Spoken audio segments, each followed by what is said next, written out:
अरे क्या हो चुनाव में इस बार, कुछ समझ में आ रहा है माहौल क्या बन रहा? हाँ हमें ना इतना ज्ञान नहीं है बारे में, इतना ज्ञान हमें नहीं है इस बारे में। अच्छा एक बात बताओ, ये मोदी की सरकार से खुश हो नाराज हो? और खुश हैं जी इससे, जो खुश है सरकार से, क्या किया ऐसा? तो बढ़िया कर रहा हो जी, हमारे लिए तो सब है, गरीब जनता के लिए राशन दे रहा हो, सारे काम कर रहा हो। आप गरीब हो?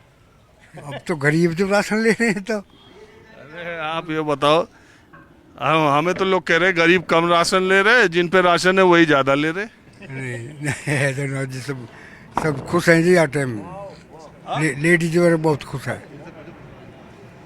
आपका क्या विचार है, कुछ है?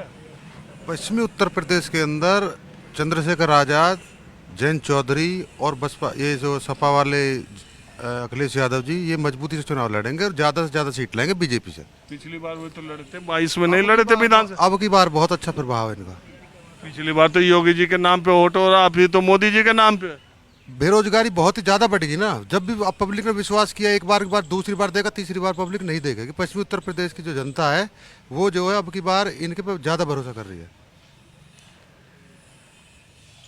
अरे क्या, किस वजह से भरोसा करे, कोई वजह भी है? वजह क्या है? बेरोजगारी इससे जब तंग हो गए हम, तो आगे इनको रोजगार देने की सोच रहे हैं। नए युवा लड़के हैं, इनके साथ जो युवा वर्ग है बहुत तेजी से जुड़ा हुआ है। अभी हाँ जी, आप युवा है, बताइए तो जरा, ये जो कह रहे हैं अभी यही मानते हैं? नहीं, दरअसल मेरे अपने मुद्दे हैं, मेरा अपना विचार है। हाँ बताइए। एक तो मैं कोई राजनीतिक नहीं हूँ, मैं कोई राजनीति नहीं करता, लेकिन फिर भी एक आम आदमी हूँ और किसान फार्मर हूँ, खेती करने का मेरा काम है।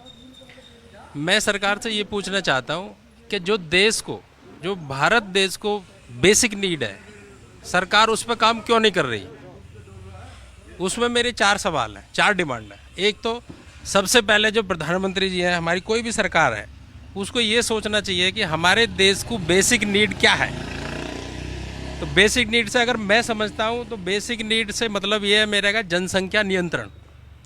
अगर हमारे देश की जनसंख्या ऐसे ही बढ़ती रही तो ये देश कहाँ स्टैंड करेगा? इसमें कहाँ, क्या भूखमरी की हालत में नहीं आ जाएगा?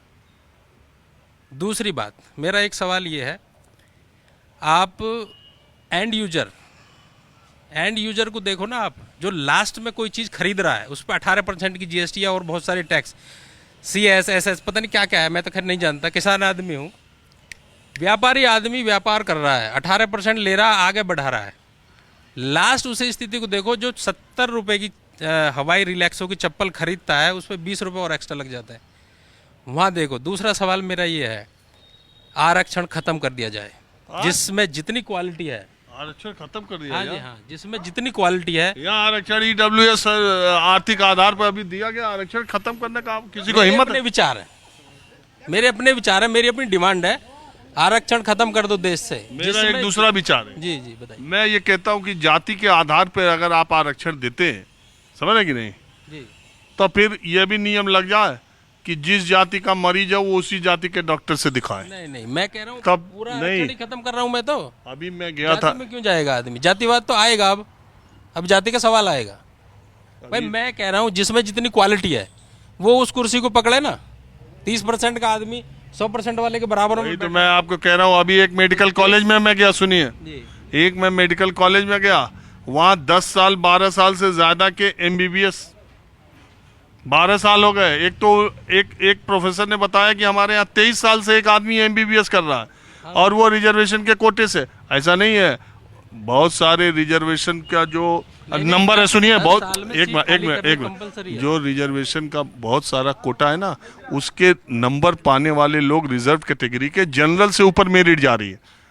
ये भी एक पक्ष है। दूसरा ये भी एक पक्ष है कि कुछ रिजर्वेशन के लोग, अब मैं उसमें नहीं जाना चाहता, क्यों कह रहे हो सारी वो रिजर्वेशन के लोग जो है 8-8 साल 12-12 14-14 साल से MBBS पास नहीं कर रहे हैं रिजर्वेशन में, उनको बाहर भी नहीं निकाला जा रहा है। जब वो डॉक्टर बन के जाएंगे सर, वही तो जहां लगानी कैंची वहां लगाएं चाकू, और क्या होगा देश का? कम से कम जो टेक्निकल क्षेत्र है, जो एक्सपर्टीज है, उसमें तो इस तरह का। लेकिन यह है कि आरक्षण हटाने का मादा किसी में है नहीं। मैं कहना चाह रहा हूँ, मादा हो या ना हो, अगर सरकार कुछ कर सकती है, अगर मोदी जी में पावर है तो क्यों नहीं हटाते? दोनों सदनों में बैठे हैं 10 साल से। अरे यार, आप तो दूसरे कहानी लेके